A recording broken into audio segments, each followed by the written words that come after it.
The desert stretches endlessly beneath a sky heavy with stars. Wind cuts across ancient sand dunes, carrying with it the weight of something unknowable. In the darkness, we hear the distant sound of footsteps, hundreds of them, growing closer. A man breathes heavily. Somewhere a camel cries out. The stars above seem to watch in silence. A voice emerges from the black. What happens when the weak stand against the powerful, when a handful of believers face an army 3 times their size, when faith becomes the only weapon left in your hands? The camera pulls back, revealing an endless caravan moving through the night. Torches flicker, metal glints. The fate of an entire faith hangs in the balance. This is the story of a night that changed everything. 13 years. For 13 years, the Prophet Muhammad and his followers endured a trial so severe that historians struggle to capture its full horror with mere words. In the city of Mecca, they were not simply opposed, they were systematically crushed. The Quraysh, the dominant merchant tribe of Arabia, had built their power on the worship of idols. The Prophet's message that there was no God but Allah alone struck at the very foundation of their wealth, their influence, their entire worldview. What followed was not debate, it was warfare disguised as social rejection. Imagine living in a city where your own relatives turn their backs on you, where business partners become strangers, where walking through the marketplace means enduring spitting, mockery, and threats of violence. This was the reality for early Muslims. Children were born into this suffering. Some never knew a day of peace. They grew up hearing their parents whisper prayers at night, grew up watching their mothers weep in secret, grew up knowing that simply believing in one God could cost them everything, their homes, their families, their lives. The cruelty took many forms. Some Muslims were beaten publicly, their blood staining the hot Meccan streets. Others were forced to walk barefoot across burning sand. Still others were imprisoned, their only crime being loyalty to Allah's message. Bilal, an enslaved man of African descent, was tortured with a rock placed on his chest in the scorching heat. His master demanded he renounce his faith. Day after day, the same punishment. Day after day, Bilal whispered, "One God, one God." His voice remained steady even as his body broke. Where was the relief? Where was the justice? The Prophet Muhammad watched his companions suffer and felt the weight of their pain. He could not protect them. He could not stop the torture. All he could do was remind them that this world was not their final destination. The Quran descended upon him during these years with verses of comfort. And indeed, we will test you with something of fear and hunger and a loss of wealth and lives, but give good tidings to the patient ones. Quran 2:155. But comfort and survival are 2 different things. By the 13th year, the situation had become unbearable. The Quraysh had imposed an economic embargo on the Muslims. No one would trade with them. No one would marry into their families. Food became scarce. Children cried from hunger in the night. The sound of a newborn's cry was almost as painful as the sound of whipping. The Prophet's own uncle, Abu Lahab, who shared his blood, his name, his childhood memories, publicly rejected him and became one of his most vicious enemies. Imagine that. The man who once played with you in the streets of Mecca now seeks your death. There seemed to be no escape, no hope, no future but darkness. Then, a delegation from a distant city arrived in Mecca. They came from Medina, a city several days' journey to the north. What they had heard was extraordinary. A man claiming to be a prophet of God, a man with a message so powerful that it was transforming the hearts of those who believed. Some of the Medinans had accepted Islam, and now they had come to meet this man themselves. The Prophet spoke to them. He recited the Quran, and in that moment something shifted in their hearts. They believed. But this was not mere curiosity. The Medinans had their own conflicts, tribal feuds that had lasted for generations, violence that seemed endless, communities fractured beyond repair. They had heard that this man, this prophet, taught unity, that he brought people together, that his message could heal what seemed impossible to heal. They returned to Medina changed, and they carried with them an invitation. Come to us, bring your followers. This city can be your sanctuary. For the Muslims trapped in Mecca, these words were like rain on parched earth. The emigration, the hijrah as it would be called, began slowly. Small groups left at night, traveling in secret, heading toward Medina. Some left everything behind, homes worth fortunes, businesses built over lifetimes, families who refused to leave. The pain of separation cut deeper than any sword. The Prophet was among the last to leave.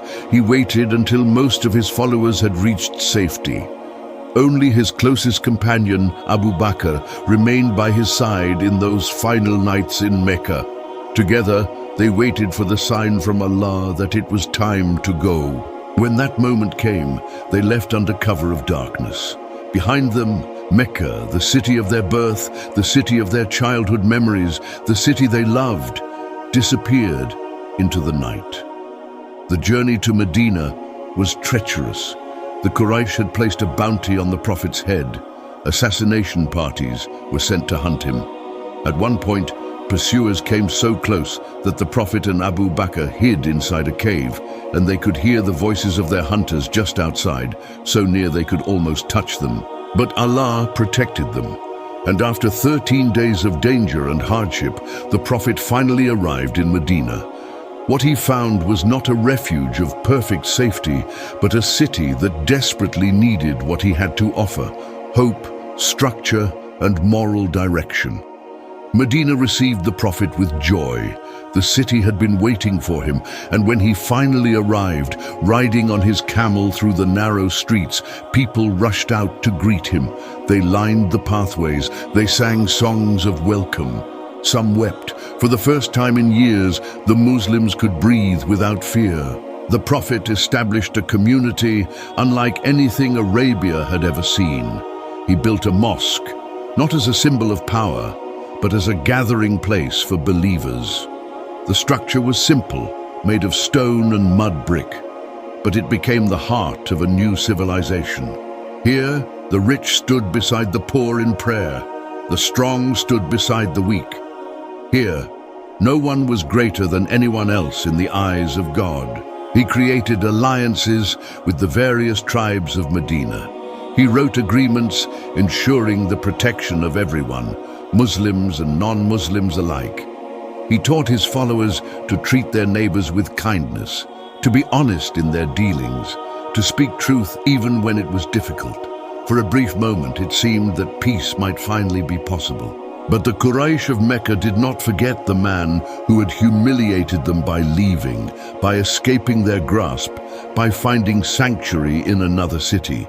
More importantly, they did not forget that in Medina, Islam was growing. People were accepting the message. The religion was spreading beyond the control they had exercised in Mecca. And so they began to plan. The Quraysh were merchants. Trade was their lifeblood. Caravans moved constantly between their cities, carrying goods, generating wealth, securing their power. One such caravan was on its way back from Syria, laden with goods and gold. It was led by Abu Sufyan, a powerful merchant and influential figure in Mecca. The Prophet received intelligence about this caravan. His followers had been robbed, beaten, and exiled by these very merchants. The caravan represented the wealth that had funded the persecution. For over a decade, the Quraysh had used their prosperity to crush the believers. Now there was an opportunity. The Prophet consulted with his companions. Should they intercept the caravan and reclaim some of what had been taken from them? The logic seemed sound, but this was no simple decision. This would be an act of war. It would transform the relationship between Medina and Mecca from cold distance into active conflict. Some companions were eager for action, others hesitated. Abu Bakr supported the idea. Umar ibn al-Khattab, a man known for his strength and resolve, supported it. But others, particularly those who had come with the Prophet from Mecca and who remembered the horrors of the persecution, worried about the consequences. The decision hung in the balance. Then news arrived that changed everything. Abu Sufyan had learned of the plan. He was altering the caravan's route, trying to avoid the Muslims entirely. And more, he had sent a messenger to Mecca, calling for reinforcements. The Quraysh were mobilizing. What had begun as a potential raid was transforming into something far more serious. The Quraysh were bringing an army. The Prophet gathered his companions. He explained the situation. He did not command them. He invited them. Who would stand with him? Who would defend Medina and the growing Muslim community? The response was not universal. This was not a city of warriors. Many of these men were merchants, craftsmen, ordinary people who had never raised a sword in anger. They had been beaten and tortured, yes, but they had also learned to endure, to survive, to live with suffering. Going out to meet an army was different. Going out to meet an army meant accepting the possibility of death. It meant leaving behind wives and children, homes and businesses. It meant putting everything at risk. But one by one, they stepped forward. The Muslim force that gathered was pitifully small. 313 men. Some were young, barely old enough to grow a beard. Some were old, their bodies worn by years of suffering. Most had no armor, some had no weapons. A few had never been in a real battle. They moved out of Medina toward the Valley of Badr, where scouts indicated the Quraysh might pass. But as they marched, doubt gnawed at them. The Quraysh were bringing 1,000 men. They had the finest weapons. They had horses, deadly instruments of war. They had armor made of leather and metal. They had experienced warriors who had fought in countless battles. The Muslims had themselves. They had faith, and they had the Prophet. As the journey continued, the reality of what they were about to face settled over them like a heavy cloak. Some men fell silent, lost in prayer. Others walked with their eyes on the horizon, trying to imagine what was coming. The hot desert wind seemed to carry whispers, the whispers of fear, of doubt, of the unknown. The nights were the worst, when the fires died down and darkness consumed the camp. When the stars emerged in that vast Arabian sky, soldiers lay awake thinking of their families. What would happen to their wives if they fell in battle? Who would care for their children? What would become of Medina if they failed? The Prophet moved among them. He did not tell them that victory was guaranteed. He did not tell them that they would not be harmed.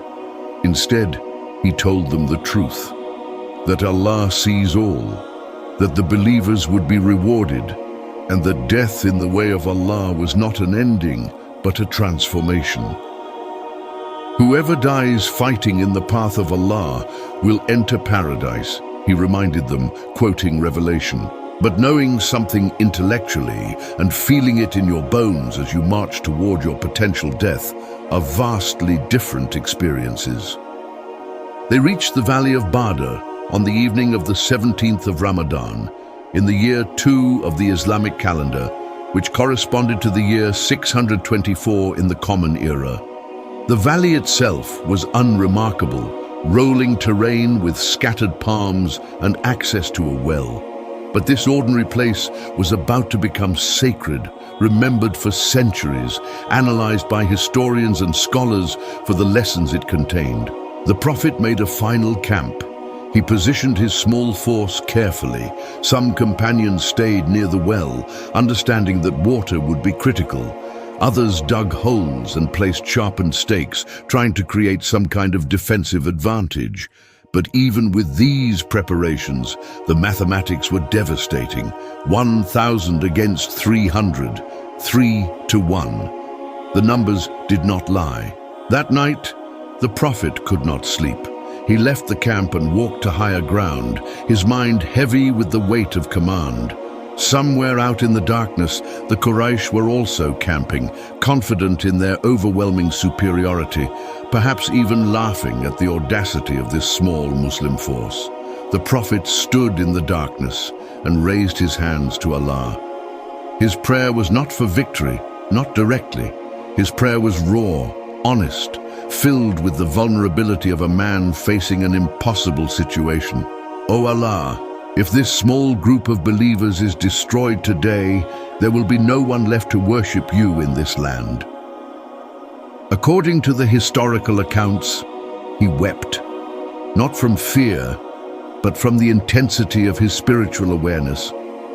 He was not just fighting for his own survival or even for the survival of his community. He was fighting for the ability of future generations to know Allah, to worship freely, to live according to the teachings of monotheism. When he returned to the camp near dawn, his companions found him sleeping peacefully. The weight he had carried had been transformed into trust. The morning of the 17th day of Ramadan broke like a veil being lifted from the earth. The darkness retreated, the cold of night gave way to heat, and as the sun climbed higher, silhouettes began to appear on the distant horizon. The Quraysh were coming. The Muslim soldiers gripped their weapons. Some whispered prayers under their breath, others stood in silence, watching. The drums of the approaching army could be heard before the army itself was clearly visible, a deep, rhythmic pounding that seemed to shake the very ground. Then they came into view, a vast column of fighters, their armor glinting in the morning sunlight, their horses kicking up clouds of dust, their banners flying. The sound grew louder, the thunder of hoofbeats, the voices of warriors, the jingle of equipment. It was terrifying. For many of the young Muslim soldiers, this was the first moment the full reality struck them. They had known intellectually that the Quraysh were bringing an overwhelming force, but knowing and seeing are different. Knowing and hearing and feeling the earth shake beneath your feet are worlds apart. The Prophet stood before them. His companions would later describe what they saw, a man at complete peace. Not because he knew victory was certain, no one could have known that, but because he had placed his absolute trust in Allah. That peace radiated from him, and it spread to those around him like light pushing back darkness. "Be steady," he commanded. "When they come close, do not break. Hold your positions. Strike only when I give the command." The Quraysh lined up across from them. The Muslim force was so small that the Quraysh commanders must have felt almost embarrassed by the mismatch. Some of the Meccan warriors laughed, mocking the courage of this tiny band of believers. But the Prophet had not positioned his fighters randomly. He had understood something crucial. In a large battle, numbers matter less when the fighting is close and personal. If his soldiers could hold their ground and fight with discipline, the Quraysh's advantage in numbers would be partially negated. The wide valley would not allow for the kind of sweeping cavalry charges that could have destroyed a smaller force in seconds. Then, something unexpected happened. In the way of ancient Arabian warfare, champions would sometimes come forward to challenge their enemies to single combat before the main battle. It was a way of testing strength, of settling disputes without total war. From the Quraysh side, 3 men emerged: Utbah ibn Rabi'ah, his brother Shayba, and his son Al-Walid. They were among the finest warriors the Quraysh had produced, strong, experienced, deadly. They stood in the space between the two armies and called out, "Let our equals come forth." The Prophet looked at his young companions. This was the moment to prove themselves. 3 of them stepped forward: Hamza, the Prophet's uncle, known as the Lion of Allah, Ali ibn Abi Talib, and Ubaidah. The combat was fierce and swift. In a flurry of sword strikes and shouts, Hamza defeated Shayba. Ali defeated Al-Walid, but Ubaidah was wounded by Utbah. Even so, the 3 Quraysh champions fell, and 3 Muslims remained standing. It was a small victory, but it sent a message. These believers would fight. They would not simply surrender, and the courage they displayed in that moment seemed to steel the resolve of the entire Muslim force. The preliminary skirmishes had begun.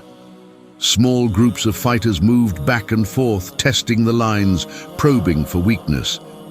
But the Prophet waited, watching, understanding that the main conflict had not yet truly begun. Then he raised his hand. "Now," he said simply. And the Muslim army moved forward with a cry that had not been uttered before in any of their battles. Allahu Akbar, God is greatest. It was not a roar of aggression or bloodlust, but rather an affirmation of faith, a declaration that regardless of what was about to happen, regardless of what pain was coming, they belonged to Allah alone. What followed was a clash of arms and lives, confusion and courage, brutality and faith. The Quraysh had expected to overwhelm the Muslims in moments. Instead, they encountered a force that fought with an intensity that seemed to come from somewhere beyond the physical. Muslim soldiers were smaller, younger, less equipped, yet they fought as if possessed by something deeper than the desire to survive. The dust rose. Visibility became almost impossible. Men could hear the screams of the wounded and the dying without seeing them, the smell of blood mixed with the dust and heat. Hamza, the Lion of Allah, moved through the Quraysh lines like a force of nature.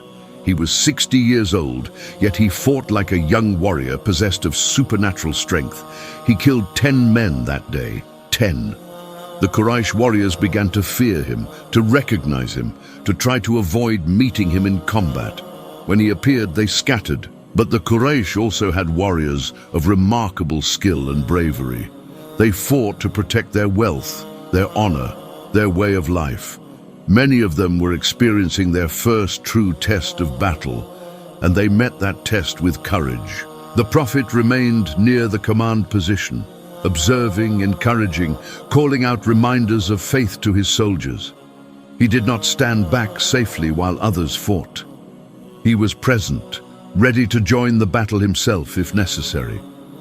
As the hours passed and the sun climbed higher, the heat became almost unbearable. Men's throats burned, their eyes stung from sweat and dust. Blood made the ground slick. Bodies, both Muslim and Quraysh, lay in the dust, some still, others moving in agony. But something was happening that the Quraysh had not anticipated. With each passing hour, the psychological advantage shifted. The Quraysh had expected an easy victory. Instead, they were meeting fierce resistance. More importantly, they were beginning to realize they were actually losing.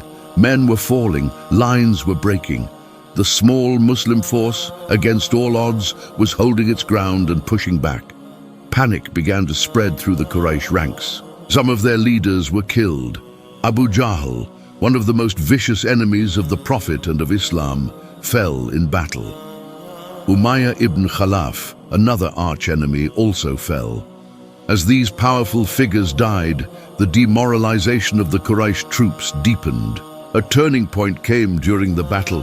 The Prophet's archer corps, positioned on a hill, had been ordered to maintain their position and protect the Muslim rear from cavalry attacks. But as the main battle raged and seemed to turn in the Muslims' favor, some of the archers left their positions to join the fighting and collect spoils from the fallen Quraysh. This was a critical mistake. When they abandoned their posts, it exposed the Muslim flank. A Quraysh cavalry force, sensing the opportunity, launched a sudden charge toward this opening. The Muslim lines began to crumble in that direction. The situation, which had seemed stable, suddenly became dangerous again. Seeing this crisis, the Prophet reached down, grabbed a handful of dust and threw it toward the Quraysh cavalry while making a supplication. According to the historical accounts, this dust somehow reached the eyes of the Quraysh fighters, causing them confusion and panic. Whether this was a literal miracle or a clever tactical move that later became embellished in legend, what matters is what happened next. The Quraysh cavalry withdrew, regrouped, and ultimately fled. The momentum shifted decisively in the Muslims' favor. By mid-afternoon, the Quraysh army was in full retreat. Survivors fled in all directions, desperate to escape. The Muslims pursued, but did not chase them far. They had been ordered not to fall into any potential ambushes or tricks. The battle was over. As the dust settled and the sounds of combat faded, an eerie silence fell over the valley of Badr. It was the silence of something profound having shifted, the silence of lives changed forever, the silence after chaos, when human ears still ring with the echo of violence. The Muslims began to move through the battlefield, checking for survivors, tending to the wounded, understanding the full cost of what had just happened. 14 Muslims had fallen. 14. Sons, fathers, brothers, husbands, each death a fracture in the community they had built. The mourning would be long, families would weep, mothers would never see their sons again.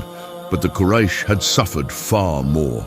70 of their soldiers lay dead. 70, some of their greatest warriors, men they had counted on, men they had believed were invincible, all gone. And crucially, among the dead were many of the most prominent enemies of Islam. Abu Jahl, who had persecuted the Prophet and his followers with particular cruelty, was dead. Umayyah ibn Khalaf was dead. Shayba and Utbah ibn Rabi'ah were dead. The power structure of the Quraysh had been shattered. As the day wore on, prisoners were brought to where the Prophet stood. These were Quraysh fighters who had been captured rather than killed. Among them were some of the Prophet's own relatives, men he had grown up with, men he might have once called friends before they became enemies. What should be done with them? In that era, prisoners of war were often executed. This was not unique to Islam. It was the practice of empires and tribes throughout the world. But the Prophet did not immediately order their death. Instead, he consulted with his companions. Abu Bakr counseled mercy. They are our people, our flesh and blood. Perhaps they could be released for ransom, and the money could strengthen our community. Umar ibn al-Khattab disagreed. They have fought against Allah and His Messenger. They have persecuted us. They deserve death. Do not be merciful to them. The Prophet ultimately decided the prisoners would be ransomed. Those Quraysh families who had wealth would pay money for their relatives' release. Those who could not pay would be treated mercifully and eventually released anyway. This decision shocked many. To the Quraysh, it seemed incomprehensible. They had come with an army to annihilate the Muslims, and instead, they were being treated with mercy. To some of the Muslims, it seemed weak, a failure to fully crush the enemy. But the Prophet understood something profound. Yes, this was a military victory, but more importantly, it was an opportunity to demonstrate the values of Islam: compassion, justice, restraint, even in the moment of power. By treating the prisoners with dignity, by accepting ransom rather than demanding blood, he was showing the world what Islam actually meant. That night, the Prophet and his companions gathered to thank Allah. They had witnessed something impossible. 313 believers had defeated 1,000 trained warriors. The odds had been so overwhelming that by any rational assessment, they should have been slaughtered. Yet here they stood, bloodied but alive, traumatized but transformed. The news of Badr spread across Arabia like a wildfire through dry grass. The Muslims, the persecuted minority that the Quraysh had been confident could be crushed, had defeated them. The weak had defeated the powerful. The exiles had defeated the established rulers. For those who believed, the victory was more than military. It was spiritual, it was divine. It was the confirmation that Allah was with them, that the message they carried was true, that they were on the right path. The Quran itself addressed this victory in a revelation that the Prophet received: with those who fought with you and those who believe. Indeed, it is we who will give you victory. For the first time, Islam was not simply surviving, it was advancing. Tribes and individuals who had been skeptical, who had been waiting to see if this religion could actually establish itself as a force in Arabia, now looked more seriously at the message. But for the Quraysh, The defeat was catastrophic. They had not just lost a battle, they had lost faith in their own invincibility.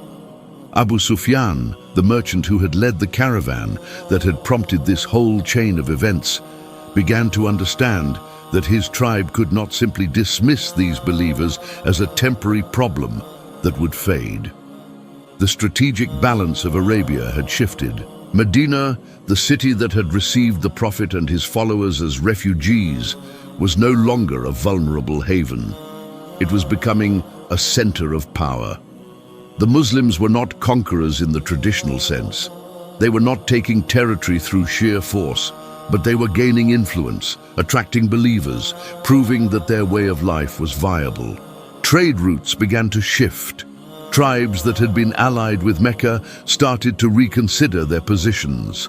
If the Quraysh could be defeated in battle, perhaps their other claims of religious authority, claims of social superiority, were also worth questioning. The ramifications of Badr extended far beyond the valley itself. But if the Muslims believed that Badr was the end of the conflict, they were mistaken. The Quraysh had been humiliated, but they were not finished. Abu Sufyan returned to Mecca with memories of the battlefield etched into his mind. He swore that he would not use perfume, something he valued deeply, until the Quraysh had taken their revenge against the Muslims. The war between the two sides would continue for years. More battles would be fought, more blood would be spilled. The journey of Islam toward establishing itself as the dominant force in Arabia was far from over. But something fundamental had changed at Badr. The question was no longer whether Islam could survive. The question had become, how far would it advance? If we look only at Badr as a military event, we miss something essential. We see a battle where a smaller force defeated a larger one, and we marvel at the tactics or the courage. But that is to look at the surface without understanding the depths. What actually happened at Badr was something far more significant, a demonstration of the power of faith to transform human beings. The Muslims who walked onto that battlefield were not superior warriors. Many of them had never held a sword in anger before. Some were merchants, some were craftsmen, some were runaway slaves. By every measure of physical advantage, they should have been annihilated.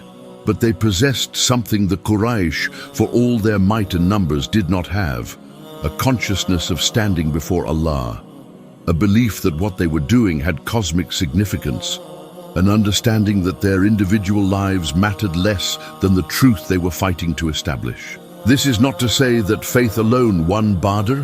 The Prophet was a brilliant strategist. He understood terrain and positioning. He understood human psychology. He knew when to advance and when to hold back. His leadership was crucial. But beyond the tactics, beyond the strategy, was something else. A spiritual dimension that gave the Muslims a strength that the Quraysh could not match. When Hamza fought, he was not fighting for personal glory or wealth. He was fighting so that others could freely worship Allah. When young soldiers stood their ground against overwhelming odds, they were not thinking of their own survival, but of what might happen if they failed. If Islam was extinguished, if future generations would grow up ignorant of Allah's message. This consciousness was their true weapon. The Quraysh were fighting to maintain their way of life, their wealth, their influence.